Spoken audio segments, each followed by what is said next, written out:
Sir தெரியல, சாரை பார்க்கும்போது அந்த மாதிரியே இருப்பாரு சார். அவரும் இருக்கும். அதுல மிராக்கள் தான். நான் வந்து எப்படின்னா, பெரிய பெரிய செவிலியெல்லாம் வந்து நம்ம கண்ணுக்கு தெரியும். ஆனா களத்தில் இருந்து மக்களோட மக்களாக இருக்கிற செவிலியெல்லாம் வந்து நம்ம மக்கள் இனம் கொண்டு கண்டுக்க மாட்டாங்க. ஆனா நம்ம வந்து போராட ரொம்ப கண்டுக்குவோம். கேஸ் போல பார்க்கும்போது அப்படி சார் பண்ணிட்டே இருக்கோம். நிறைய நான் விஷயம் தெரியாதவங்க நம்ம படிச்சு தெரிஞ்சுக்கோம். அப்ப நான் என்ன பண்றேன், இந்த மாதிரி இன்னொரு நோட்டீஸ் பதிவு பண்ணோன்னே சார் என்ன பண்றாரு, பார்க்குறேன். பார்த்துட்டு சார் நீங்க பார்த்து சொல்றாரு, சார் நீங்க வந்து கலந்துட்டா உங்க நம்பர் இருக்கு. உடனே நம்பர் பேஸ்புக்ல போட்டாங்க. போட்டது இல்லாம தம்பி வேற உங்க பேஸ்புக் பார்த்துட்டு எனக்கு நம்பர் அனுப்பிச்சாங்க. என்னுடைய பேரை போட்டு சார் வர முடியுமான்னு கேட்டேன். எப்ப இருந்தீங்கன்னு சொன்னா நான் உடனே வந்துட்டேன் அப்படின்னு சொல்லி சார் வந்து மிகவும் மகிழ்ச்சி. எல்லாருமே வந்து இப்ப பசியோட இருக்கீங்களா, பசியோட இருந்தீங்கன்னா இதை அப்படியே கட் பண்ணிட்டு சாருக்கு ஒரு மனித வந்து லஞ்ச் பார்க்கலாம். ஆனா பசி இல்லைன்னா ஒரு கால் ஒரு 10 நிமிஷம் தான் சார் அப்ப இருப்பாங்க. பிரியாணி வந்து சார் இருப்பாங்க, அதோட பேசலாம். பிரியாணி ரெடி ஆயிடுச்சு, அது எப்படி ஒரு நிமிஷம் ஆகும். அதனால அதை உள்ள வந்து மேட்ச் பண்ணுவோம். என்னங்க சார், இப்ப சார் வந்து பேசுவாங்க. என் மரியாதைக்குரிய வழக்கறிஞர் சொந்தங்களே, இந்த நிகழ்விலே பங்கேற்கக்கூடிய சட்டமன்ற உறுப்பினர்களே, நாடாளுமன்ற உறுப்பினர்களே, அமைச்சர் பெருமக்களே, ஆளுமை மிக்க எம்எல்ஏக்களே, அதிகாரமிக்க எம்பிகளே, நிரந்தர அமைச்சர் பெருமக்களே, சட்ட ஆயுதத்தை தினமும் பயன்படுத்திக் கொண்டிருக்கூடிய அகிம்சை போராளிகளே, உங்கள் அனைவருக்கும் இந்த எளியவழி பசியோடு கலந்த மதிய வணக்கம். வந்தவொடனே சமையல் கட்டை கேட்டேன், இன்னும் எவ்வளவு நேரம் ஆகுது, அவர் உண்மையை சொல்லிட்டார். சமையல் ரெடியானு சொல்லுங்க, நான் நீங்க சொன்ன அடுத்த நிமிஷத்துல முடிச்சுக்கிறேன். உங்களை பத்தி ஆரம்பிக்கணும்னு சொன்னேன், வழக்கறிஞர் சொந்தங்கள்னு சொன்னேன். இந்த வழக்கறிஞர் சொந்தங்கள்னு சொன்னோட உங்களுக்கு எல்லாம் ஒரு சின்னதா ஒரு சந்தேகம். ஒரு டாக்டர்கிட்ட ஒரு நோயாளி போனோன்னு அவர் சொல்லுவாரு, இது பல்லுல பிரச்சனை, பல் டாக்டர் போகணும், பல் டாக்டர் பாருங்க சொல்லுவாரு. இதய நோயாளிக்கு ஒரு எம்பிபிஎஸ் இதய நோயாளி போகல, அந்த இதய நோயாளிக்கு உரிய சிறப்பு மருத்துவர்கிட்ட அந்த எம்பிபிஎஸ் மருத்துவர் அனுப்பி வைப்பார். அந்த மருத்துவர்கிட்ட போன பிறகு சிகிச்சை எல்லாம் முடிஞ்ச பிறகு மீண்டும் அந்த முதல் மருத்துவர் யாரும் பார்த்தவர் அந்த மருத்துவர்கிட்ட நோயாளி வருவார்.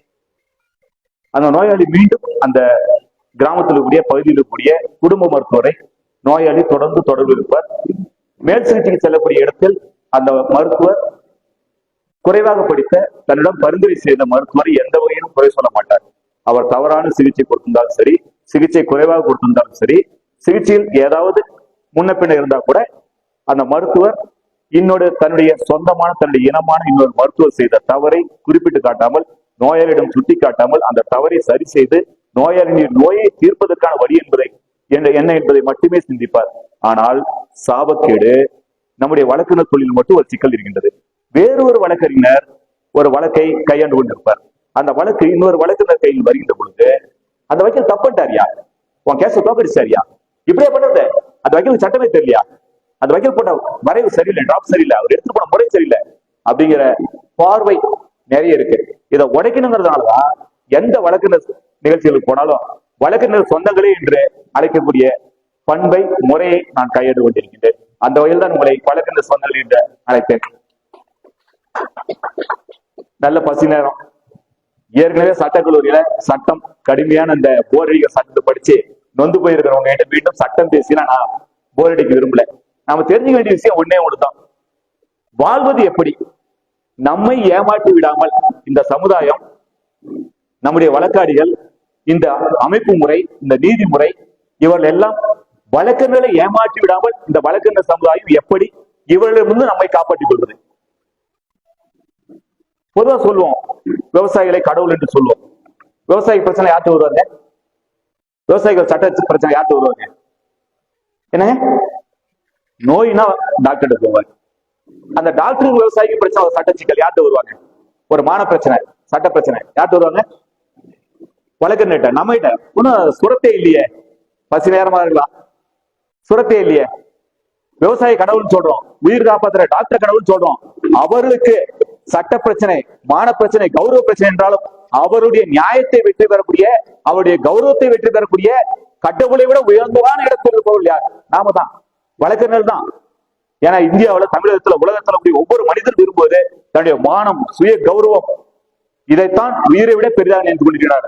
அதை காப்பாற்றக்கூடிய வழக்கறிஞர்களுக்கு, வழக்கறிஞர் தொழில் செய்பவர்களுக்கு இன்றைக்கு சிக்கல் என்னன்னு பாத்தீங்கன்னா, கொத்தனார் வேலைக்கு போனா 1000 ரூபாய் கிடைக்கும். கொத்தனார் வேலைக்கு போனா 1000 ரூபாய் கிடைக்கும். ஒரு கிளர் வேலைக்கு போனா 1000 ரூபாய் கிடைக்கும். மூட்டத்தோக்கு போனா 500 ரூபாய் 1000 ரூபாய் கிடைக்கும். ஒரு இளம் வழக்கினருக்கு சட்டம் முடித்து விட்டு பல்வேறு கனவுகளோடு நீதிமன்றத்தில் வரக்கூடிய வழக்கினருக்கு, சட்டப்பணி ஆற்றக்கூடிய வழக்கினருக்கு அந்த வருமானம் கிடைக்கின்றதா என்று பார்த்தால் பொதுவெளியில் சொல்வதற்கு சங்கடமான விஷயம், எல்லோருக்குமே தெரியும், இல்லை, கிடையவே கிடையாது. 99 விழுக்காடு இளம் வழக்கினர்களுக்கு வருமானம் என்பது கேள்விக்குறியான விஷயம். ஒரு 5 ஆண்டுகள் கடந்த 10 ஆண்டுகள் கடந்த வழக்கு போய் கேட்டீங்கன்னா அதே பிரச்சனை இருக்கும்.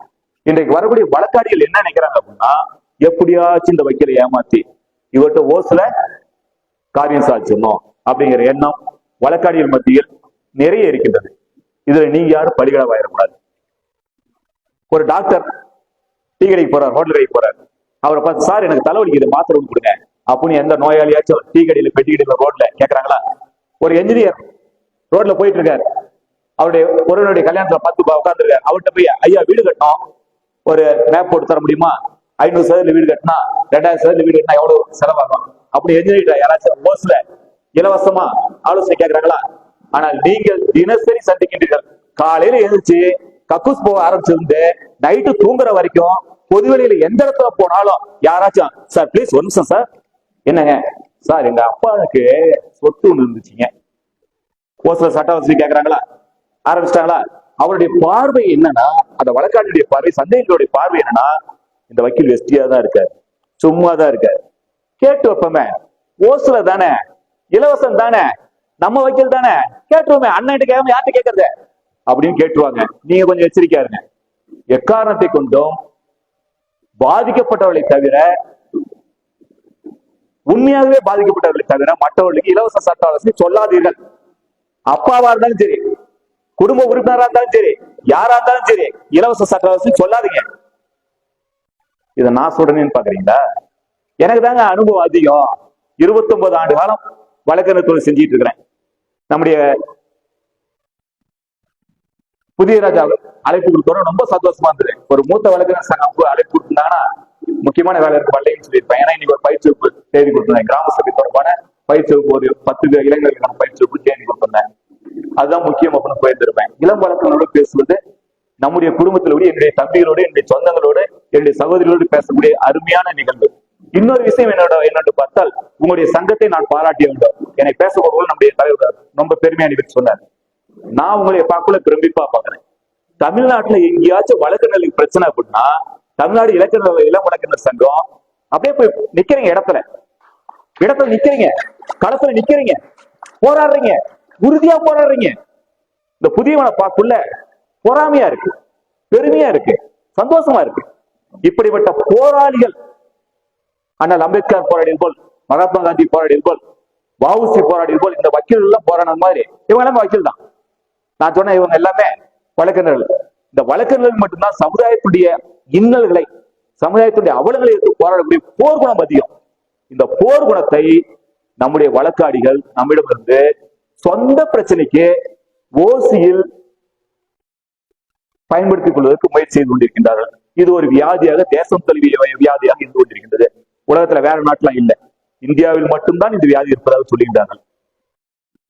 பல்வேறு நாடுகளுடைய நம்முடைய உறவுகளோடு பேசுகின்ற பொழுது அவெல்லாம் சொல்றாங்க, ஒரு லீகல் அட்வைஸ் மெயில்ல கேட்டா, லீகல் அட்வைஸ் கேட்டா மெயில் பண்றாரு அட்வொகேட், பண்ணிட்டு கூடவே பில் அனுப்புறாரு. என்னுடைய சகோதரர் ஒரு பெல்ஜியத்தை குடியிருந்து கொண்டிருக்கின்றார். ஒரு இடம் வாங்குவதற்காக பெல்ஜியத்தில் கூடிய ஒரு வழக்கறிஞரிடம் சட்ட ஆலோசனை கேட்கின்றார். அவர் ஆவணங்களை மெயில் பண்ண சொல்றாரு, இவர் மெயில் பண்றாரு, ஒரு லீகல் ஒப்பீனியன் தராரு. லீகல் ஒப்பீனியன் கூட ஒரு பில் வருது, இவ்வளவு ஃபீஸ் கட்டணும்ட்டு அவர் கட்டணத்தை கொடுக்குறாரு. யோசிச்சு பாருங்க, நாம எங்கேயாச்சும் டீ கடையில, பொட்டி கடையில, ரோட்ல யார்கிட்ட நண்பர்களுக்கு சட்ட ஆலோசனை கொடுத்ததுக்கு ஏதாச்சும் கட்டணம் வாங்கியிருக்கோமா? இந்த தவறை இளம் வழக்கறிஞர்கள் செய்யக்கூடாது. நாங்களாம் தப்ப செஞ்சிட்டோம், அதிகமா செஞ்சிட்டோம். அப்புறம் பேஸ்புக்ல, யூடியூப்ல போய் சட்ட ஆலோசனை சொல்றீங்களா சார்? என்ன சார்? சட்ட விழிப்புணர்வை உருவாக்குவது நம்முடைய கடமை. ஒவ்வொரு வழக்கறிஞரும் இந்த சமுதாயத்திற்கான சட்ட விழிப்புணர்வை உருவாக்க வேண்டும். மனிதராக பிறந்து விட்டோம், மனிதராக வாழ்ந்து கொண்டிருக்கின்றோம். இந்த சமுதாயம் நமக்கு நிறைய கொடுத்திருக்கின்றது. இந்த சமுதாயத்தில் நாம் திருப்பி ஏதாவது ஒன்று செய்ய வேண்டும். என்ன செய்யணும்? நம்மளால முடிஞ்சது கிள்ளி கொடுப்போம், அள்ளி கொடுக்கவே வேண்டியதில்லை. நாம சட்டம் படிச்சிருக்கோம், சட்ட அறிவு நமக்கு இருக்கு. இந்த தேசத்தில் 99 விழுக்காடு மக்களுக்கு சட்டம் தொடர்பான விழிப்புணர்வு இல்லை. அவர்கள் விழிப்புணர்வை உருவாக்க வேண்டும். எந்த ஒரு மனிதனும் பாதித்து விடக்கூடாது, இந்த மண்ணிலே எந்த ஒரு ஜீவராசியும் பாதித்து விடக்கூடாது. அதற்கான சட்ட உரிமையை பெற்றுக் கொடுக்க வேண்டிய கடமை ஒவ்வொரு சட்டம் படித்த இளைஞனுக்கும் இருக்கின்றது. அந்த வகையில் பாதிக்கப்பட்டவர்களுக்கு நியாயத்தை தேடுபவர்களுக்கு நாம கையிலிருந்து காசு கொடுத்தாச்சும் உதவி செய்யணும். கையிலிருந்து காசு கொடுத்தாச்சும் உதவி செய்யணும். விவசாயிகளை கடவுள் சொல்றோம். விவசாயி நெல்லு பயிரிடுறாரு, லாபம் கிடைக்குதா? நம்மள விவசாயி கூட்டு சார்ந்தவங்க. விவசாயி கரும்பு பயிரிடுறாரு, லாபம் கிடைக்குதா? விவசாயி என்னென்னமோ விளைபொருள் கொடுக்குறாரு. எந்த விளைபொருளாவது விவசாயிக்கு லாபத்தை தருதா? எல்லா விவசாயி நஷ்டத்துல விவசாயம் பண்றாங்க. ஆனால் விவசாயத்தை விடாமல் செய்து கொண்டிருக்கின்றார்கள். எந்த விவசாயியாச்சும் வயல்ல கஞ்சா வளர்த்துறாரா? அப்படின்னு வளர்த்துறாரா? ஏதாவது போதைப் பொருள் வளர்த்துறாரா? கஞ்சா லாபகரமான விவசாய தொழில். எந்த விவசாயம் தன்னுடைய விவசாய நாட்டில் கஞ்சாவை செத்தாலும் பயிரிட மாட்டார். அதே போல்தான் வழக்கறிஞர்களும். நம்முடைய சட்ட ஆலோசனை எக்காரணத்தை கொண்டும் நம்முடைய சட்ட அறிவு சமூக விரோதிகளுக்கு, குற்றவாளிகளுக்கு சென்று விடக் கூடாது. நம்ம கிட்ட சட்ட ஆலோசனை கேட்கறோம் யாருக்கு பாத்தீங்கன்னா, தவறான ஆட்கள், தவறான நோக்கத்தோடு வருபவர்கள், இவங்களை எல்லாம் பிளாக் லிஸ்ட்ல வைங்க.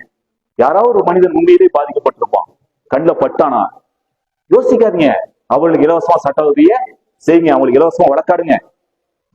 சொந்த பிரச்சனை வராங்க, வாக்கியத்தார வரத்தாரு, சொத்து தராரு, அவங்க கிட்ட நீங்க இலவசமா சட்ட ஆலோசனை கொடுத்தீங்கன்னா இந்த சமுதாயத்திற்கு, வழக்கறிஞர் சமுதாயத்துக்கு மட்டுமல்ல, இந்த நாட்டுடைய பொருளாதாரத்திற்கு நீங்கள், இந்த நாட்டுடைய வளர்ச்சிக்கு நீங்கள் துரோகம் செய்திருக்கின்றீர்கள், எதிராக இருந்திருக்கின்றீர்கள் என்பதை புரிந்து கொள்ளுங்கள்.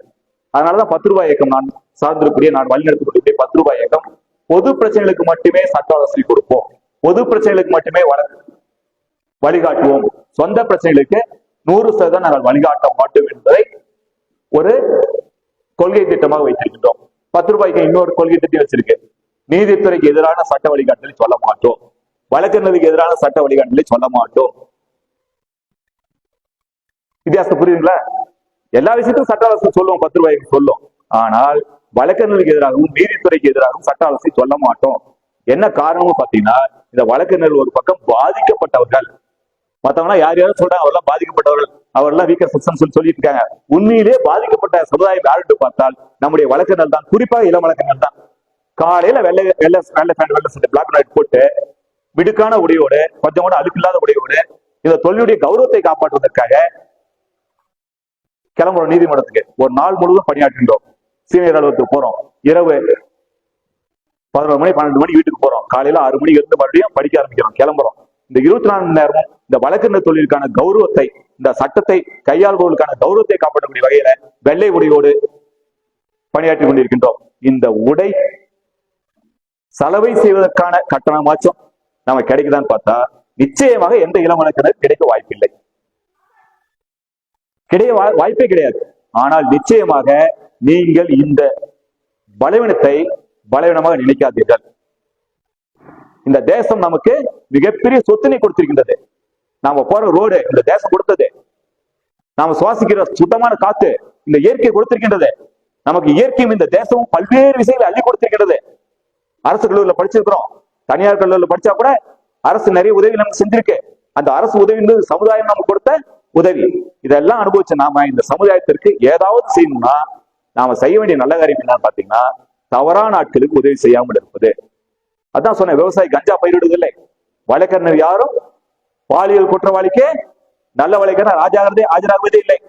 போலீஸ் உண்மையான வழக்கு போட்டிருந்தா, பொய் வழக்கு இல்லாமல் உண்மையான வழக்கு போட்டிருந்தா, எந்த ஒரு பாலியல் குற்றவாளிக்கும் சமுதாயத்துக்கு எதிரான குற்றவாளிக்கும் வழக்கறிஞர் ஆஜராகிறோமா? வழக்கறிஞர் தீர்மானம் போடுறோம் இல்ல, பொள்ளாச்சி பாலியல் வழக்கு குற்ற வழக்குல நாங்க ஆஜராக மாட்டோம் அப்படின்னு தீர்மானம் போடுற அளவுக்கு நமக்கு தைரியம் இருக்குல்ல, நெஞ்சுரம் இருக்குல்ல. வேற தொழில் நெஞ்சுரம் வந்துருமா? பாலியல் குற்றவாளிக்கு வீடு கட்டி தரமாட்டேன்னு சொல்லிட்டு ஒரு எதிரியை சொல்லிடுவாரா? பாலியல் குற்றவாளிக்கு வைத்தியம் பார்க்க மாட்டேன்னு சொல்லி ஒரு மருத்துவர் சொல்லிடுவாரா? பாலியல் குற்றவாளிக்கு வீடு தரமாட்டேன்னு சொல்லிட்டு ஒரு லாஜ்வான சொல்லிடுவாரா? ஆனால் வழக்கறிஞர் மட்டும் சொல்கின்றோம், பாலியல் குற்றவாளி சமுதாயத்துக்கு எதிரான குற்றவாளிகளுக்கு எந்த வகையிலும் ஆஜராக மாட்டோம் சொல்றோம் இல்ல, நடைமுறைப்படுத்துறோம் இல்ல. அவ்வளவு நெஞ்சுரம் திறமை நம்ம இருக்கு. ஆனா காவல்துறை வழக்குகளை பத்தி உங்களுக்கு தெரியும். காவல்துறை போற பொய் வழக்குகள் 99 விழுக்காடு என்னவா இருக்குங்க? என்னங்க? மகாத்மா காந்தி நம்முடைய மூத்த வழக்கறிஞர், இந்தியாவுடைய முன்னோடி வழக்கறிஞர், அவர் சொல்றாரு, நல்ல வழக்கறிஞர் தொழில் செஞ்சுட்டு பம்பாயில வழக்கறிஞர் தொழில் செய்ய முடியாம கூலி வேலைக்கு போயிடலான்ட்டு சவுத் ஆப்பிரிக்கா கப்பல் ஏறி போனவரு, அங்க போய் கம்பெனி வழக்கறிஞர் வேலை செஞ்சுட்டு இந்தியாவுக்கு திரும்புறவரை அவருடைய புத்தகத்தை எழுதுறார். இந்த வழக்கறிஞர் வேலையை செய்யறதுக்கு பதிலா போயிடலான்ட்டார். யார் சொன்னது? நல்வினை விஸ்வாஸ் சொல்லவில்லை. பாரிஸ்டர் பட்டம் படித்த வழக்கறிஞர் மோகன்தாஸ் கரம்சந்த் காந்தி என்கின்ற மகாத்மா காந்தி சொல்கின்றார், வக்கீல் வேலை செய்யறதுக்கு பதிலா போயிடலாம். அந்த வேலையை நல்ல வேலை சொல்ற அளவுக்கு நம்முடைய தொழிலில் மிகப்பெரிய அளவில் சிரமங்கள் இருப்பதை புரிந்து கொள்ளுங்கள். இந்த தொழில் நமக்கு பெரிய லாபத்தை தரவில்லை. ஏதாச்சும் போலீஸ் ஸ்டேஷன் பக்கத்துல போய் கட்ட பஞ்சாயத்து இதெல்லாம் நல்ல வருமானம் வருது அப்படின்னு நினைச்சீங்க அப்படின்னா உங்களுடைய வாழ்க்கையை இருந்து விடுங்கள். இளம் வழக்கறிஞர் என்று சொல்லக்கூடிய ஒரே ஒரு செய்தி, உங்ககிட்ட மன்றாடிக்கக்கூடிய செய்தி, கொஞ்சம் பொறுமையா நம்முடைய முன்னாடி பேசணும்னு சொன்னாங்க, நீதிமன்றம் எப்படி நடந்துக்கணும் இதெல்லாம் சொன்னாங்க. இதெல்லாம் நல்ல காதுல வாங்க, நடைமுறைப்படுத்த முயற்சி பண்ணுங்க. ஒரு 5 ஆண்டு காலம் பல்ல கடிச்சுக்கிட்டு 5 ஆண்டு காலம் சட்டம் படித்தோம், 3 ஆண்டு காலம் சட்டம் படித்தோம்.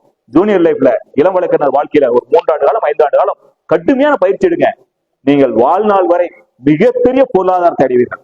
நிச்சயமாக உங்களுக்கு பென்ஷன் பெரிய அளவில் கிடைக்கும். எந்தெந்த வழக்கறிஞர்கள் ஜூனியர் வழக்கறிஞர்கள் மிக கடுமையாக உழைத்தார்களோ, பணத்தை எதிர்பார்க்காம உழைத்தார்களோ, அவர்களுக்கு மிகப்பெரிய அளவில் செல்வாக்கும் பணமும் 50 வயசுக்கு மேல கிடைக்கும். அதுக்கு தான் நீங்க வேணான்னு சொன்னாலும் பணம் தானா வரும். எப்படி சார் பணம் வரும்? எப்படி சார் கிளைண்ட் ஃபீஸ் கேட்கறது?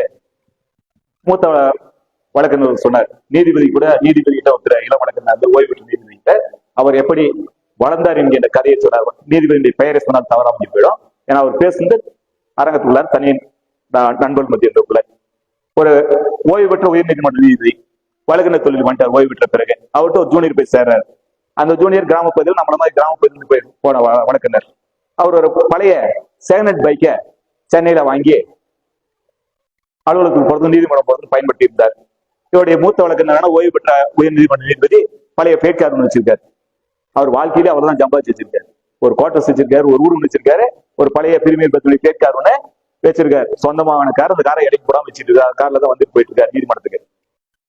இந்த இளம் வழக்கறிஞர் பைக்ல வந்தார், செகண்ட் பைக் வாங்கினார். ஒரு 6 மாசத்துல பாத்தீங்கன்னா புது பைக் வாங்கிட்டார். இன்னொரு 6 மாசம் சின்ன கார் வாங்கிட்டார். இன்னொரு 6 மாசம் காஸ்ட்லி காரா வாங்கிட்டார்.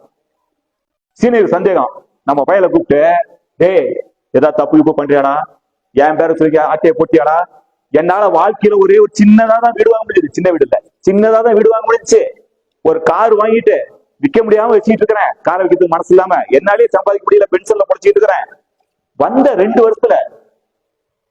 வருஷத்துல எப்படா திடீர்னு செகண்ட் பைக் வாங்கினா, அடுத்து புது பைக் வாங்கினா, கார் வாங்கினா, பெரிய கார் வாங்கிட்ட, அடுத்து ஏதாச்சும் சென்னையில பெருசா ஷாப்பிங் மால் கூட வாங்கிட்டு இருக்குது, எப்படா சம்பாதிச்ச அப்படின்னு கேட்டப்ப நம்முடைய இளம் வழக்கறிஞர் சொன்னார் சீனியர்ட்ட, சார் நேத்து அந்த ஜெய்ப்பூர்ல இருந்து நம்ம கிளைண்ட் ஒருத்தன் வரல, 317 போட்டோம். எவ்வளவு சார் ஃபீஸ் வாங்குறீங்க? 317 எவ்வளவு ஸ்டாம்ப் போட்டுவோம்? 317 317 பெர்சனுக்கு எவ்வளவு? 20 ரூபாயா? அதுக்கு எவ்வளவு செலவாங்க? ஒரு பேப்பர், ஒரு 20 ரூபா ஸ்டாம்பு, ஒரு பிரிண்ட் அவுட், 20 ரூபாய் செலவாமா? நம்ம சீனியர் எவ்வளவு ஃபீஸ் வாங்கியிருப்பாரு? 1000 ரூபாய். பரவாயில்ல தம்பி, எனக்கெல்லாம் தர மாட்டாங்க. உரிமையா சொன்ன, தப்பா எடுத்துக்காதீங்க. கேட்டப்ப அவர் சொன்னாராம், தம்பி சொன்ன மாதிரி ஒரு 200 ரூபா அங்கேயே வாங்கினாப்பா. எவ்வளவுங்க? நான் சொல்ற கதையெல்லாம் 90 இல்லை, 90 95 கதை. ஒரு 200 ரூபா வாங்கினப்பா. தம்பி சொன்னானா, நம்ம இளம் வழக்கறிஞர் சொன்னாராம், ஐயா நான் அதே கிளைண்ட போன வாய்தா பேசினேன், ஃபீஸ் வாங்கினேன் 10,000 ரூபா வாங்கினேன். என்ன பண்றதுக்கு? 317 பெர்சன் பார்த்து 10,000 ரூபா வாங்கினேன். எப்பட்றா அப்படின்னா நம்ம பையன் சொன்னானா, ஐயா நீங்க இந்த 200 ரூபாய் கேட்டப்ப, 200 ரூபாய் ஃபீஸ் கேட்டப்ப என்ன மனசுல வச்சு கேட்டீங்க? காலையில எழுந்தேன், காஃபி சாப்பிட்டேன், வீட்டுல எல்லாம் சேர்ந்து காஃபி சாப்பிட்டோம். அந்த காஃபிக்கான செலவு, இன்னைக்கு ட்ரெஸ், வண்டிக்கான பெட்ரோல், மதிய உணவு, இரவு உணவு, காலை டிஃபன், இதெல்லாம் சேர்த்து இன்னைக்கு ஒரு 10 கிளைண்ட் இருக்கிறான். ஒவ்வொருத்தரும் 200 ரூபாய் 2000 ரூபாய் ஆச்சு. இதை மனசுல வச்சு கேட்டேன். ஐயா நீங்க பண்ண தவறு இதுதான். நான் அதே வழக்கடிக்கிட்ட நான் என்ன கேட்டேன்னா, ஜெய்ப்பூர்ல நான் வரான், பிளைட்ல வரான், பிளைட்ல திரும்பி போறான். அவன் ஒரு பிசினஸ் மேனு, வந்துட்டு போனான்னா 2 நாளுக்கு குழப்பிட்டு போயிடும். பிளைட் டிக்கெட் இருக்கு, போறதுக்கு வரதுக்கு ரூம் வாடகை இருக்கு, ஸ்டார் ரோட்ல தான் ரூம் போடுவான். இவ்வளவும் பார்த்தா அவனுக்கு 40,000 50,000 செலவாகும். அவனுக்கு 50,000 நஷ்டம் ஆகும். வராது, நீ நான் பாத்துக்கிறேன், 10,000 ரூபாய் கொடுறான்னு கேட்ட கொடுத்துட்டான். அவனுக்கு 40,000 லாபம், எனக்கு 10,000 வருமானம். உங்க பேர் சொல்லிதான் வாங்கினேன், உங்க பேர் சொல்லிதான் வாங்கினேன் அப்படின்னு ஒண்ணு இவரு எழுந்தாராம். ஏய், எப்படா இதெல்லாம் கண்டுபிடிச்ச? எப்படி இதை கண்டுபிடிச்சீங்க? இதை தெரிஞ்சிருந்தா நானும் பணக்கார வக்கீலா மாறி இருப்பேன், ஹைகோர்ட் ஜட்ஜி வேலைக்கு போயிருக்க மாட்டேனடா அப்படின்ட்டு கேட்டாராம். அப்புறம் எப்பறம் பைக் வாங்குற அளவு எல்லாம் காசு கிடைச்சது? சார், வர கிளைண்ட்லாம் நீங்க சட்டத்தை சொல்றீங்க, உண்மையை சொல்றீங்க. சட்டத்தை சொல்றீங்க, உண்மையை சொல்றீங்க. உன் கேஸ் ஓட்ட கேஸ், தோக்கிற கேஸ், தோத்து போயிருவ, போய் பொழப்பாடான்னு சொல்றீங்க. அவன் நீங்க சொன்னதை நம்பி வெளியே போய் வேற வக்கீல்கிட்ட கேஸ கொடுத்து நாசமா போயிடலாம். நீங்க உண்மையை சொன்னீங்க, அவன் வேற வக்கீல்கிட்ட போய் அந்த வக்கீல் சொன்ன உண்மையை நம்பி பொய்யை நம்பி நான் சொல்லக்கூடாது, ரொம்ப போயிடும். வேற வக்கீல்கிட்ட போய் அவன் மாட்டிக்கிட்டு முழிக்கிறான். அதே வழக்காடிட்ட நான் சொன்னேன், சட்டத்துல உனக்கு எதிரான பிரச்சனைகள் நிறைய இருக்கு, சட்டத்துல உனக்கு எதிரான பிரச்சனை நிறைய இருக்கு. உன் கேஸ் தோக்குறதுக்கு வாய்ப்புள்ள கேஸ், சிக்கலான கேஸ் இருந்தால் நம்ம senior high court judge, senior advocate, நல்ல சட்டம் தெரிஞ்சவரு, சட்டத்துல ஓட்டையில பூந்து விளையாடுற எங்கால் கில்லாடி விட்டு முயற்சி பண்ணி பார்ப்போம். உன் நியாயம் ஜெயிக்கும். என்ன ஜெயிக்கும்? உன் தரப்பு நியாயம் ஜெயிக்கும். சட்டத்தில் நீ ஜெயிப்பலாம் நம்ம சொல்ல, உன் தரப்பு நியாயம் ஜெயிக்கும். முயற்சி பண்ணி பார்த்தலாம். அதுக்கு மேல நம்ம முருகன் பாத்துக்குவார். எந்த முருகன்? இங்க ஒரு முருகன் இருக்காரு நம்ம தெருவுல. என்ன முருகன்? இங்க ஒரு முருகன் இருக்காரு உள்ளூர் பஞ்சாயத்து பழனிமலை முருகன். இங்க ஒருத்தர் இருக்காரு, அந்த கோயிலுக்கு பக்கத்துல இருக்கும். கடவுள் பேரை சொல்லி கடவுள் பாத்துக்குவாரியா, சாரை நம்பி கட்ட கொடுத்துருப்போம், பாத்துக்கிறேன் சார், அப்படித்தான் சொல்ல, நான் பேசிக்கிறேன் அப்படின்னு சொல்லிட்டு அவர்கிட்ட சொன்னேன். 50,000 ரூபாய் ஃபீஸ் கேட்க வேண்டிய கிளைண்ட, சிக்கலான கேஸ் சார், 50,000 சொன்னா பார்க்காத, வேணாம், ஒரு 5 ரூபா செலவு பண்ண, ஒரு 5 லட்சம் கூட சார் பாத்துக்குவாரு, நான் பேசிக்கிறேன் சார், நல்ல பொருளுக்கு நான் பேசி பாத்துக்கிறேன், அவர்கிட்ட பேசினா முடியாத விஷயம் என்ன இருக்கு அப்படின்னு சொன்னேன் சார். கொடுத்துட்டு போனா சார். இதுதாங்க ரகசியம். நாமெல்லாம் செய்யற தவறு என்னன்னு பாத்தீங்கன்னா, இன்னைக்கு நம்முடைய தேவை என்ன அதை நாம பாக்குறோம்.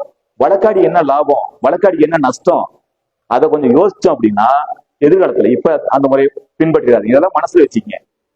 வந்தார விஷயத்துக்கு நான் பேச ஆரம்பிக்கல, சொன்ன சொந்தங்களே நான் ஆரம்பிச்சேன். நம்மள சொந்தம் தானே, சொந்தம் தானே. ஒரு வழக்கறிஞர் அடி விழுந்தா நம்மளா வலிக்குது இல்ல, வழக்கறிஞர் பாதிக்கப்பட்ட நம்மளா வலிக்குது இல்ல, வழக்கறிஞர் அதிகாரத்தை அடையிறார் நம்மளா சந்தோஷமா இருக்குல்ல, மகாத்மா காந்தி வக்கீல் சொல்லக்குள்ள நம்மளா பெருமையா இருக்குல்ல. கூடவே சொன்னேன், சட்டமன்ற உறுப்பினர்களே, நாடாளுமன்ற உறுப்பினர்களே, அமைச்சர் பெருமக்களே சொன்னேன்.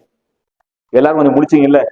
நான் யார சொன்னேன்? எம்எல்ஏ, எம்பி, மந்திரின்னு சொல்லிட்டு யார சொன்னாங்க? உங்களை பார்த்தாங்க சொன்னேன், உங்களை பார்த்தா சொன்னேன். யாருக்கா உங்க நீங்களா எம்எல்ஏ, எம்பி, மந்திரிங்கிற நம்பிக்கை இருக்கா? ஆகுவீங்க. எலெக்ஷன்ல நீங்களா நிக்கிற ஆட்கள் தான், நிப்பீங்க, ஜெயிப்பீங்க, ஒரு ஆளுக்கு அதிகாரத்துக்கு வருவீங்க அப்படிங்கிற நம்பிக்கை எனக்கு இருக்கு. ஏதோ ஒரு பெரம்பலூர்ல மேஜிஸ்ட்ரேட் கோர்ட்ல 370 மட்டுமே கொடுத்திருந்த ராஜா இன்றைக்கு ஆராசா நினைச்சு பார்த்திருப்பாரா? ஸ்பெக்ட்ரம் எல்லாம் புகழ் கிடைக்கும்ட்டு ஆனார்ல. அந்த மாதிரி நீங்க எல்லாம் மிகப்பெரிய அதிகாரத்துக்கு வருவீங்க நம்பிக்கை இருக்கு. ஆனால் இந்த நிமிடத்தில் கூட உங்ககிட்ட எம்பிக்கான அதிகாரம், எம்எல்ஏக்கான அதிகாரம், மந்திரிக்கான அதிகாரம்லாம் இருக்கு. அது ஒரே ஒரு விஷயம் என்னன்னு பாத்தீங்கன்னா, தகவல் உரிமை சட்டம் ஒரு சட்டம், ஆர்டிஐ தகவல் உரிமை சட்டம் எல்லாருமே படிச்சிருப்பீங்க. இதை கொஞ்சம் பயன்படுத்த ஆரம்பிச்சீங்கன்னா, இன்றைக்கு எம்எல்ஏக்கு என்ன அதிகாரம் இருக்கின்றதோ, எம்பிக்கு என்ன அதிகாரம் இருக்கின்றதோ, மந்திரிக்கு என்ன அதிகாரம் இருக்கின்றதோ, அத்தனை அதிகாரத்தை நீங்கள் பயன்படுத்த முடியும். நீங்கள் ஒவ்வொருவரும் பயன்படுத்த முடியும். என்னுடைய விசிட்டிங் கார்டு உங்களுக்கு தரப்போறோம். விசிட்டிங் கார்டு பின்னாடி ஆர்டிஐ மாடல் இருக்கு, பயன்படுத்துங்க. என்ன விஷயம் பாத்தீங்கன்னா, ஒரு பார்லிமெண்ட்ல எம்பி என்ன கேள்வி, எம்பி கேட்கக்கூடிய கேள்விக்கு என்ன பதில் கிடைக்குமோ, சட்டமன்றத்துல எம்எல்ஏ கேள்வி கேட்கின்ற பொழுது என்ன பதில் கிடைக்குமோ அந்த பதிலை நீங்கள் ஒவ்வொருவரும் பெற முடியும். இந்திய குடிமகன் ஒவ்வொருவரும் பெற முடியும். அதுதான் ஆர்டிஐ சொல்லுது. இந்திய அரசாங்கத்துடைய பணம், தமிழக அரசாங்கத்துடைய பணம், ஒவ்வொரு ரூபாயும் உங்களுடைய காசு. இந்த அரசாங்கம் உங்களால் நிர்வகிக்கப்படுகிறது. நீ ஓட்டு போட்டு வந்திருக்கிறோம், நாம் ஒரு நாடாளுமன்ற உறுப்பினர் தேர்ந்தெடுக்கிறோம், அவர் போய் பிரதமர் தேர்ந்தெடுக்கிறார், அவர்கள் மூலமா நாம் இந்திய அரசாங்கத்தை நிர்வாகம் செய்கின்றோம் என்று நினைக்கின்றோம். ஆனால் இந்த நிர்வாகிக்குடைய முறையை ஒவ்வொரு இந்திய குடிமகனும் தெரிந்து கொள்ள வேண்டும், கண்காணிக்க வேண்டும் என்று தகவல் சட்டம் சொல்கின்றது. அதை அப்படியே கொஞ்சம் பயன்படுத்த ஆரம்பிச்சீங்கன்னா வக்கீலுக்கும் போலீஸுக்கும் சண்டை வராது, வரவே வராது. காவல் நிலையத்தை யார் ஆய்வு செய்வார்? போலீஸ் ஸ்டேஷன் யார் இன்ஸ்பெக்ஷன் பண்ணுவாங்க? போலீஸ் ஸ்டேஷன் இருக்கு இல்லைங்க, நம்ம ஊர் காவல் நிலையம், அதை போய் இன்ஸ்பெக்ஷன் பண்ற அதிகாரம் யாருக்கு இருக்கு? ஏன்னா எஸ்பிக்கு இருக்கு, டிஎஸ்பிக்கு இருக்கு, அப்புறங்க ஐஜிக்கு இருக்கு, டிஐஜிக்கு இருக்கு, டிஜிபிக்கு இருக்கு, என்ன சிஎம்க்கு அவரும் போலீஸ்காரன் வந்துட்டு தானே, அவரும் பண்ணலாம், இவங்கெல்லாம் பண்ணலாம். நம்ம லீகல் எய்டு போய் பண்ணுவாங்க, நீதிபதிகள் பண்ணுவாங்க. நீங்க நானும் பண்ண முடியுமா? காவல் நிலையத்தை போய் ஆய்வு பண்ண முடியுமா? அப்பா இன்ஸ்பெக்டர் சர்டிபிகேட் பேட்சை காட்டியா, ஸ்டார் காட்டியா, எஸ்ஆர் புத்தகத்தை எடுத்து காட்டியா, எந்த வருஷம் வேலைக்கு சேர்ந்த, என்ன படிச்சிருக்கிற, எந்த பரிசு பாஸ் பண்ணி வந்த, எஸ்ஐ செலக்ஷன்ல எப்ப செலக்ஷன் ஆன, உன் மேல எத்தனை ரிமார்க் இருக்கு, இதெல்லாம் நீங்க போய் கேட்க முடியுமா? கேட்டா என்ன அவங்க பைக்கெட் பண்ணது போயிடும். ஒரு வெள்ளை பேப்பர், ஒரு 10 ரூபா கோர்பி ஸ்டாம்பு அப்படி ஒட்டி ஆர்டி சட்டத்தை பயன்படுத்தி இதெல்லாம் கேட்டீங்கன்னா நீங்கள் காவல் நிலையத்தை ஆய்வு செய்யலாம். என்ன செய்யலாங்க? இந்திய அரசாங்கத்துடைய அலுவலகம் எந்த அலுவலகத்தோட நீங்க ஆய்வு செய்யலாம், தமிழக அரசாங்கத்துடைய அலுவலகம் எந்த அலுவலகத்தோட நீங்க ஆய்வு செய்யலாம். நம்முடைய பணத்தில், மக்கள் வரி பணத்தில் இயங்கக்கூடிய மத்திய மாநில அரசு அலுவலகங்கள், நிறுவனங்கள் எதை வேண்டுமா நீங்கள் ஆய்வு செய்யலாம். நம்முடைய ரெக்கார்ட்ஸ் எல்லாத்தையும், ஆவணங்கள் எல்லாத்தையும் நகல் வாங்கலாம். ஒவ்வொரு பக்கத்திலையும் பொது தகவல்கள் கையெழுத்து போட்டு சீல் வச்சு உங்களுக்கு சான்றிட்ட நகலை கொடுக்க வேண்டும். இவ்வளவு பெரிய அதிகாரம் யாருக்கு இருக்கு? நமக்கு இருக்கின்றது. இந்திய குடிமக்கள் அனைவருக்கும் இருக்கின்றது. சட்டம் படித்த நாம் இதை பயன்படுத்துகின்ற பொழுது நம்முடைய அதிகாரத்தை கொஞ்சம் யோசிச்சு பாருங்க. போலீஸ் ஆய்வு பண்ணலாம், டிஎஸ்பி அலுவலகத்தை ஆய்வு செய்யலாம், எஸ்பி ஆபீஸ் ஆய்வு செய்யலாம், டிஐஜி ஆபீஸ் ஆய்வு செய்யலாம், ஐஜி ஆபீஸ் ஆய்வு செய்யலாம், டிஜிபி ஆபீஸ் ஆய்வு செய்யலாம், சிஎம் அலுவலகத்தை ஆய்வு செய்யலாம், கவர்னர் மாளிகை ஆய்வு செய்யலாம், ஜனாதிபதி ஆய்வு செய்யலாம். போயிட்டு கவர்னர் மாளிகை உட்காந்து, எப்ப கவர்னர் ஊட்டிக்கு போயிட்டு இருந்து எவ்வளவு செலவாச்சு சொல்லியா, ரெக்கார்ட் ஐடியா அப்படின்னு ஆய்வு செஞ்சு வர முடியும், நகல் வாங்க முடியும். இவ்வளவு பெரிய அதிகாரம் உள்ள உங்களை பார்த்து எம்எல்ஏ, எம்பி, மந்திரின்னு சொன்னதுல தப்பு இருக்கா? அவங்களாம் 5 வருஷம் பதவியில் இருக்கவங்க. நமக்கு ஆயுள்கால பதவி, இந்திய குடிமகன் என்கிற பதவி, வழக்கறிஞர் என்கிற பதவியும் நமக்கு ஓய்வே இல்லாத பதவி. சட்டத்தில் தான் உங்களை எளிப்பொறுத்தா சொல்லியிருந்தேன். சட்டத்தை படிக்குள்ள நேரா படிக்காது. சட்டத்துல என்ன போட்டு அப்படியே படிச்சீங்கன்னா ஒண்ணுமே புரியாத, அது புரிஞ்ச மாதிரி இருக்கும், புரியாமலே போயிடும். ஒரு சின்ன ஒரு திருக்குறள் மாதிரி ஒரு சட்டப்பிரிவு சொல்றேன். ஆர்டிஐ தகவல் சட்டத்தின் பிரிவு 3 சொல்கின்றது, இந்திய குடிமக்கள் அனைவருக்கும் இந்த சட்டத்திற்கு உட்பட்டு தகவல் பெறும் உரிமை உள்ளது. இந்திய குடிமக்கள் அனைவருக்கும், சகோதரி, இந்திய குடிமக்கள் அனைவருக்கும் இந்த சட்டத்துக்கு உட்பட்டு, ஆர்டிஐ சட்டத்துக்கு உட்பட்டு தகவல் பெறும் உரிமை உள்ளது. சரிங்களா? இதெல்லாம் குழப்பம் இருக்குங்களா? கடைசி வரிசை ஏதாவது குழப்பம் இருக்கா? பிரிவு 3 ஆர்டிஐ சட்டத்துக்கு உட்பட்டு, தகவல் அறியும் உரிமை சட்டத்துக்கு உட்பட்டு இந்திய குடிமக்கள் அனைவருக்கும் தகவல் பெறும் உரிமை உள்ளது. நான் இப்ப சொன்ன எல்லா அதிகாரத்தையும் இந்திய குடிமக்கள் அனைவருக்கும் சொல்லியிருக்கேன். இந்த சட்டத்தில் எங்கேயாச்சும் வக்கீல் தன்னுடைய வழக்காடிக்காக, அட்வொகேட் தன்னுடைய கிளையண்டுக்காக தகவல் கேட்கக்கூடாது அப்படின்னு இந்த பிரிவில் சொல்லியிருக்கா? இல்ல. இந்த பிரிவினுடைய உண்மை பொருள் என்னவென்று பார்த்தால், இந்திய குடிமக்கள் மட்டுமே தகவல் கேட்க வேண்டும், பிரதிநிதித்துவ அடிப்படையில் ரெப்ரசன்டேட்டிவ் கெபாசிட்டியில் தகவல் கேட்கக்கூடாது என்று இந்த பிரிவு தடை செய்திருக்கின்றது. வழக்கறிஞர் ஆகி நீங்கள் உங்களுடைய வழக்காடிக்காக, உங்களுடைய கட்சிக்காரனுக்காக, என் கிளையண்டுக்காக நான் சுப்ரீம் கோர்ட்ல கேஸ் போடும், ஹைகோர்ட்ல கேஸ் போடும், அவ்வளவு பெரிய பவர் அங்க இருக்கு, வக்காலத்து விட்டுருக்காங்க அப்படின்னு சொல்லிட்டு ஆர்டிஐ போறதுக்கு பிரிவு 3 தடை செய்திருக்கின்றது. என்ன செஞ்சிருங்க?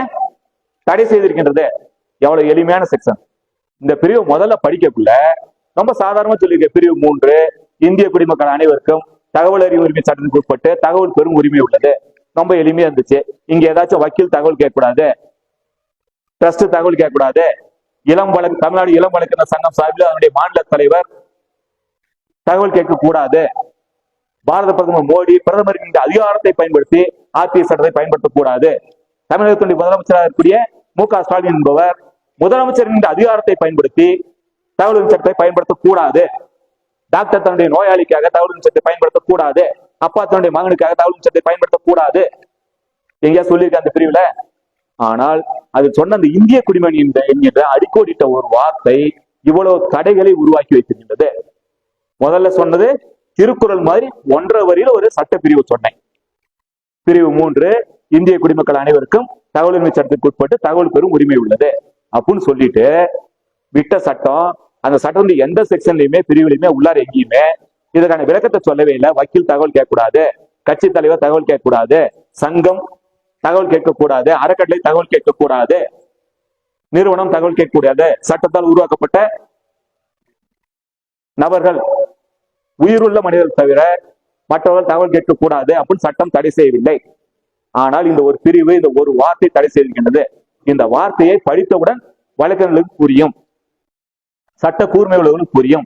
முதல் முறையாக பார்க்கின்ற பொழுது அவர்கள் கூட புரிவதற்கான வாய்ப்பு குறைவாக இருக்கும். முதல் முறை படிக்கல, இரண்டாவது முறை படிக்கல, மூணாவது முறை படிக்கக்குள்ள இந்த ஓட்டை, இந்த சிறப்பு பிரிவுகள் நமக்கு உள்வாங்கிவிடும். சட்டத்தை படிக்கல இப்படிதான் படிக்கணும்.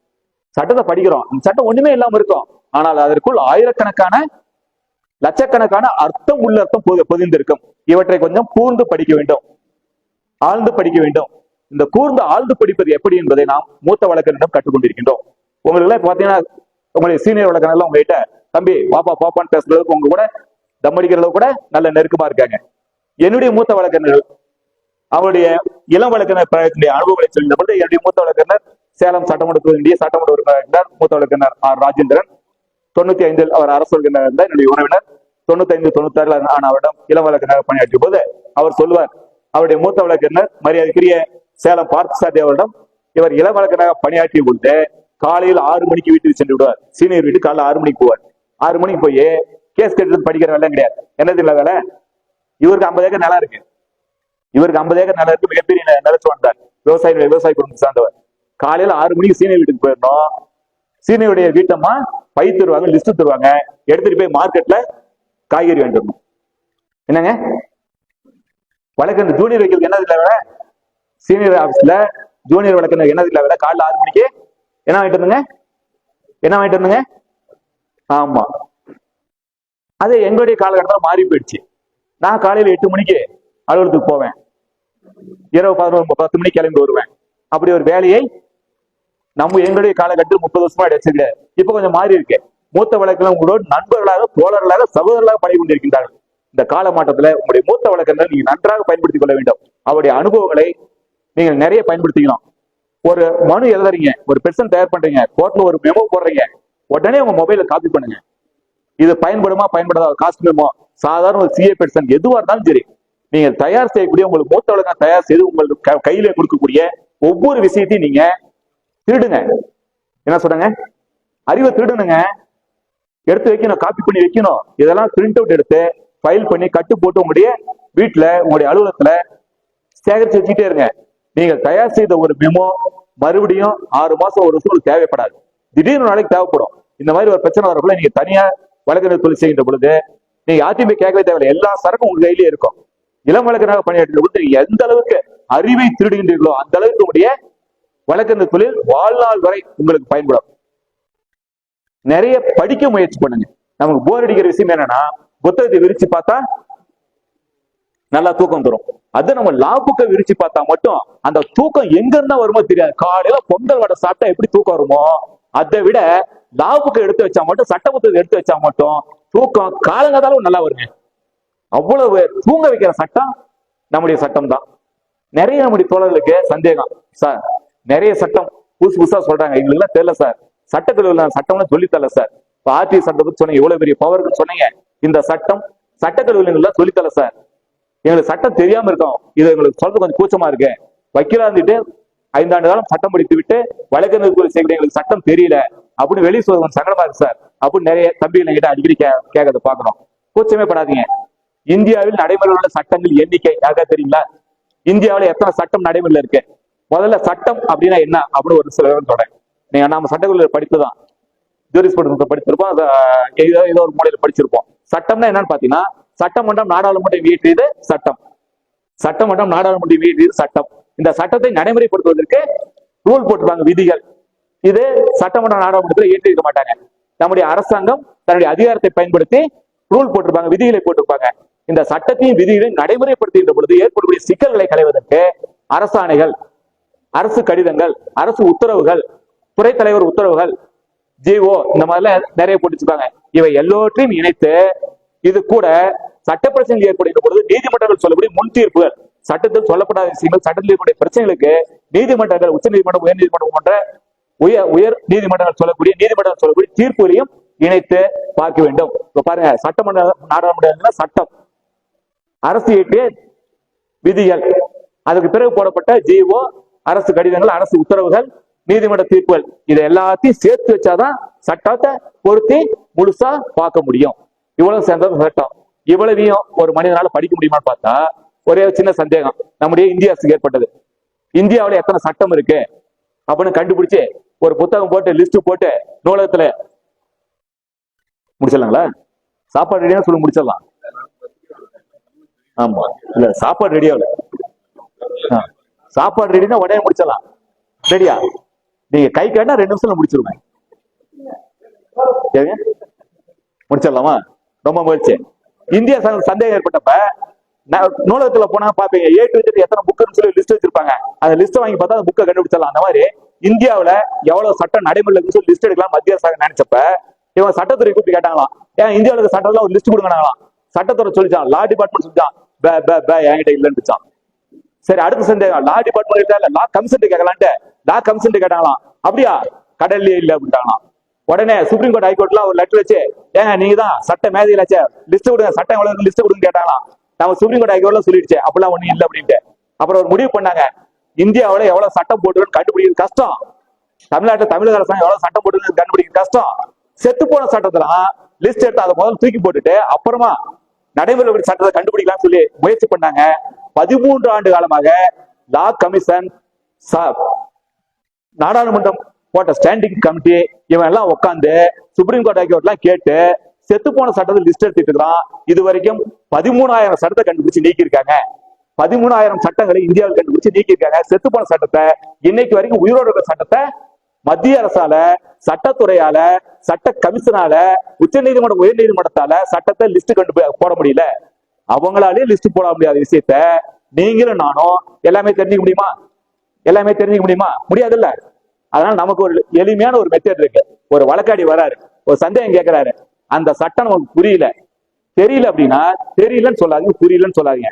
ஐயா எல்லா பேப்பரையும் கொடுங்க, உங்க ரெக்கார்டாவது கொடுங்க, நான் ஒரு முறை 2 முறை படிச்சு பார்க்கணும், இதுல கொஞ்சம் பெரிய பிரச்சனை எல்லாம் இருக்கு, கொஞ்சம் டிஸ்கஸ் பண்ணும், எங்க சீனியர் டிஸ்கஸ் பண்ணிட்டு சட்டத்தை கொஞ்சம் புரிஞ்சுக்கிட்டு உங்களுக்கு நிறைய சொல்லித்தரேன், உனக்கு ஜெயிக்கிறது வாய்ப்பு இருக்கு, உனக்கு ஜெயிக்க வைக்கிறேன், உன் நியாயம் ஜெயிக்கும், கடவுள் பார்த்துக்குவான், போயிட்டு வா, நாளைக்கு சொல்றேன், ஞாயிற்றுக்கிழமை படிச்சு திங்கக்கிழமை சொல்றேன், இன்னைக்கு கொஞ்சம் அவசர வேலையாக லைட்டா கொஞ்சம் வேற டென்ஷன் தலைவலி இருக்கிறேன், பிறகு உங்ககிட்ட பேசுறேன், எல்லா பேப்பரையும் புரிய வச்சுட்டு தெரிஞ்சுக்க முயற்சி பண்ணுங்க. மூத்தவர்கள் இருக்காங்க, நண்பர்கள் இருக்காங்க, சொல்லிட போறாங்க, அவ்வளவுதான். ஆனா எந்த ஆலோசனை சொன்னீங்கன்னாலும் கட்டணம் வாங்காம சொல்லிடாதீங்க, ஃபீஸ் வாங்காம சொல்லிடாதீங்க. முடிச்சிட போறேன். உங்களுக்கும் கிளைண்ட்டுக்கும் ஒரு ரேஸ் இருக்கு, வழக்காடிக்கும் வக்கீலுக்கும் ஒரு ரேஸ் இருக்கு. யார் யாரை ஏமாற்றுவது என்பதல்ல. கிளைண்ட் தெளிவா வரான், உங்க இருந்து எப்படியாச்சும் ஓசுல வேலையை வாங்கிட்டு போகணும்னு தெளிவா வரான். நீங்க தெளிவா இருந்துக்கணும். நியாயமான கட்டணத்தை, நம்முடைய உரிமையை அவரிடம் வாங்காமல் அவருக்கு முழுமையாக வேலையை செய்யக்கூடாது. அவர் நம்மை ஏமாற்ற நினைக்கின்றார் என்பதை புரிந்து கொண்டு சூதனமா பொழைச்சிக்கணும். இந்த ஒரு விஷயத்தை மட்டும் தெரிஞ்சுக்கிட்டீங்கன்னா வழக்கறிஞர் தொழில் லாபகரமான தொழிலாக மாறிவிடும். சரி, நீங்க இந்த ஆலோசனை சொல்லன்னு வச்சுங்களேன், இவரு போய் பொட்டி கடையில் போய் ஆலோசனை கேட்பாரா, டீ கடையில் போய் ஆலோசனை கேட்பாரா, இல்ல லாண்டி கடையில் போய் ஆலோசனை கேட்பாரா, இல்ல பார்பர் ஷாப்ல போய் சட்ட ஆலோசனை கேட்பாரா? யார்கிட்ட கேட்டாலும் உங்ககிட்ட ஆலோசனை கேட்டு கிடைக்கல அப்படின்னா எங்க போய் கேட்கணும்? இன்னொரு வக்கீல்கிட்ட, இன்னொரு வழக்கறிஞர்கிட்ட, இன்னொரு சட்டம் படித்ததானே போய் கேட்டாகணும். இல்ல யூடியூப்ல போய் சட்டம் கத்துக்க முடியுமா? பேஸ்புக்ல போய் சட்டம் கத்துக்க முடியுமா? கத்துக்கலாம். தப்பா கத்துக்குவாங்க. தப்பா கத்துக்கிட்டு எல்லாத்தையும் முடிச்சு கட்டிட்டு வந்து சேருவாங்க. ஐயா டிராபிக் ராமசாமி உங்களுக்கு நன்றாக தெரிந்தவர். அவர் பார்ட்டின் பர்சனா கேஸ் நடத்தினா நீங்களா நினைச்சிட்டு இருக்கிறீங்க. அவர் வழக்கறிஞர் உதவி இல்லாமல் பார்ட்டின் பர்சனா கேஸ் நினைச்சிட்டு இருக்கிறீங்க. ஐயா டிராபிக் ராமசாமி உயர்நீதிமன்றத்தில் வழக்கு போட்டார், வக்கீல் உதவி இல்லாமல். டிவியில நியூஸ் வந்திருக்கும். ஐயா டிராபிக் ராமசாமி வெற்றி பெற்றார், டிவியில் நியூஸ் வந்திருக்கும். அதே டிவியில ஒரு நியூஸ் வந்துச்சு, கலைஞர் இறந்து விட்டார், சமாதி வழக்கு. நள்ளிரவு 3 மணிக்கு டிராபிக் ராமசாமி வழக்கறிஞர் அவருடைய வழக்கை திரும்ப பெற்றுக் கொண்டார். வந்துச்சுங்களா? வக்கீல் வைக்காத டிராபிக் ராமசாமி ஐயாவுக்கு எப்படி நைட்டு 3 மணிக்கு வக்கீல் வந்தாரு? டிராபிக் ராமசாமி ஐயா ஒரு நல்ல பழக்கம் இருந்துச்சு, பார்ட்டின் பர்சனா போய் சிக்கலான கேஸ் போட்டு நம்பர் பண்ணுவாரு. ஏன்னா வக்கீலோட பொது பிரச்சனைக்கு, சிக்கலான பிரச்சனைக்கு கோர்ட் ஹைகோர்ட் போனா நம்பர் பண்ணவே மாட்டாங்க. இதில் பொதுநலன் இருக்கின்றதா, நீ 10,000 ரூபாய் டெபாசிட், 1 லட்சம் ரூபாய் டெபாசிட் சொல்லிட்டு நம்ம வக்கீல் ஹைகோர்ட் கலாய்க்கும், நம்ம நீதிபதிகள் கலாய்ப்பாங்கன்னு அவருக்கு தெரியும். பார்ட்டின் பர்சனா போனாரு, கேஸ நம்பர் பண்ணாரு, வக்கீல் கையை கொடுத்தாரு, வக்கீல் கேஸ் நடத்தினாரு, ஜட்ஜ்மெண்ட் அவர் போய் டிவிக்கு முன்னாடி பேப்பர் முன்னாடி அவருடைய சமுதாய பற்றை காட்டிக் கொண்டார். அவர் நல்ல போராடி கொண்டிருந்தார். அவ்வளவுதான், முடிஞ்சது. டிராபிக் ராமசாமியாலே முடியாத விஷயத்த மற்ற சாதாரண மனிதனால நீதித்துறையில போய் வென்று விட முடியுமா என்று பார்த்தால், நாம போனா வக்கீல் போனாவே வேலையாவில. இன்னைக்கு 2 தரப்பு வக்கீல் இருக்காங்க, 2 ஜாதி வக்கீல் இருக்காங்க. ஒரு தரப்பு வக்கீல் சட்டம் தெரிந்த வக்கீல், நம்மள மாதிரி அவங்களுக்கு பணம் கிடைக்காது. இன்னொரு தரப்பு வக்கீல் இருக்காங்க, நீதிபதியை தெரிந்த வக்கீலுங்க. அவங்க பொழைச்சிட்டு இருக்காங்க. அது ஆனா அது நிரந்தரம் கிடையாது. நீதிபதி ஒரு வருஷத்துல மாறி போயிடுவார், 3 வருஷத்துல மாறி போயிடுவார். ஆனால் சட்டம் தெரிந்த விபரமான வழக்கறிஞர்கள் வாழ்நாள் வரை வெற்றி பெறுவார்கள், நிச்சயமாக வெற்றி பெறுவார்கள். அந்த வெற்றியாளர் நீங்கள், அந்த வெற்றியாளர் நீங்கள். மகாத்மா காந்தியை கொடுத்த வழக்கறிஞர்கள் சமுதாயம், ஆனால் அம்பேத்கரை கொடுத்த வழக்கறிஞர் சமுதாயம், வஉசியை கொடுத்த வழக்கறிஞர் சமுதாயம், இந்தியாவுக்கு விடுதலை பெற்றுக் கொடுத்த வழக்கறிஞருடைய பங்களிப்பு தான் மிகப்பெரிய அளப்பரிய பங்களிப்பு. நம்முடைய தியாகம் என்பது மிகப்பெரிய தியாகம். வஉசியுடைய வரலாற்றை படித்து பார்த்தீங்கன்னா வழக்கறிஞர் ஜெயிலுக்கு போயிட்டு இருப்பார், அடுத்து சோத்துக்கு வழி இல்லாம மளிகை கணக்கில் போனார். அவ்வளவு பெரிய தியாகம் மிக்கது வழக்கறிஞர் சமுதாயம்.